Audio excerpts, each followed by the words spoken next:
Imphal da firal chingkhatpagi amadi chaksa Heijanabagi committee Sembagi Mahutta Loumee Singgi Yaifanaba committee Sembiyu haina RPI Manipur state ki vice president sapam Kangleipal na phongdokhrei ngasi Imphal district ki lamlai constituency ki manung channel leiriwa haukiba English ngani kulumdogi me daki haurakkiba irang asina kham thingna wahalaba thamna pokpi amadi sana sabi khulgi yumthong yankhaida ahong mamalda urea har yanthokhrei har yanthokpagi thorong mari leindana Kangleipal na makha taraduna leipak ama lamdam ama chokhat bhaibasi mafam adugi Loumee sinmi singi achoba thodang leiribani aikoi khungang gi lamda leiriba miyamna maru oina Loumee singi oiba committee Sembiyu maduda olakpa chahidagi yumthong lising ani chonga dagi tadana matam matamgi chanaba mahi marong gi tamak mathau taba har sing lengak na piba ahongba mamalda fanghana bukhonagi haina phongdoki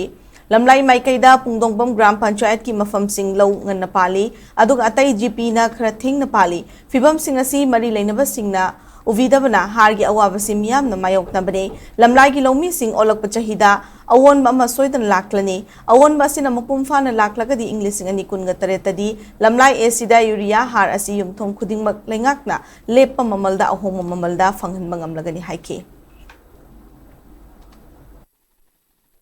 Aina lamlai assembly constituency ki miyam da thamjaning ba appeal di vote ki firal thiet na naba committee Sembagi Mahutta Loumee Singgi committee amam Sembiyu adugi committee duna mathangi olakpa chahi je mathangi olakpa lo ugadaba kum je sidaida lekai khuding makta Loumee lisingani ga chonga dagi tadana or swai yamigai swai